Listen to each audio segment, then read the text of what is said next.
Yun. Tayo. Dahil tag-ulan na, bumili na tayo ng gamit ng mga tao natin. Okay, naka-ano pa,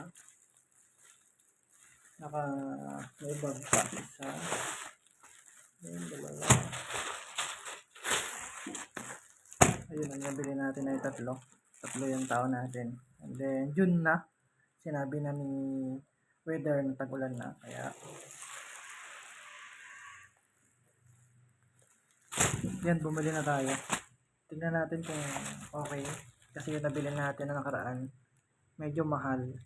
Yung nabili natin worth 650 isa, sobrang kapal naman, kaya lang ang problema ilang months lang dumihin na, kumakapit yung dumi dun sa ano, kaya hindi siya magandang kapote. Tapos ito may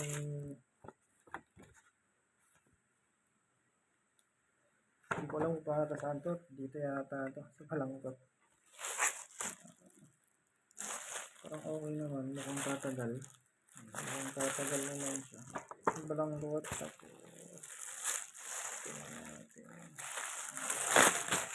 tingnan natin kung okay. Okay naman siguro siya. Ito lang. Merong manipis lang. Okay na, manipis lang yung ano. Ito naman manipis lang yung nabili natin. Parang waterproof naman din. Ito. Hindi ka nakitsura niya.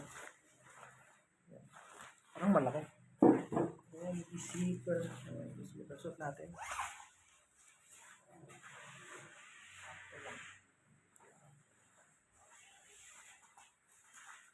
Medyo. Ayan. Sakto lang naman yun.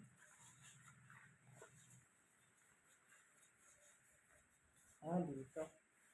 Dito sige nilalagay. Okay.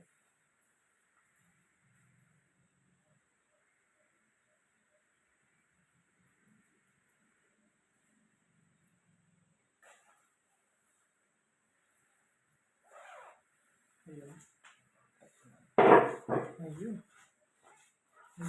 Medyo malilit lang naman sila. Ano ba dito? Meron nga dito. Lagyan ng botones. Sakto. Sakto lang. Ako na yung malaki yung katawan sa kanila. Pero okay na, large. Tapos may ganito pa.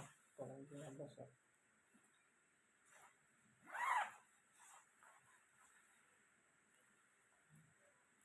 Yun. Pang ulan lang. Tag-ulan na. Bigay natin mamaya. Okay. Ayos, sinabili natin. Ganda. Sobrang init. Ibig sabihin, okay yung kanya. Yun lang. Bye-bye.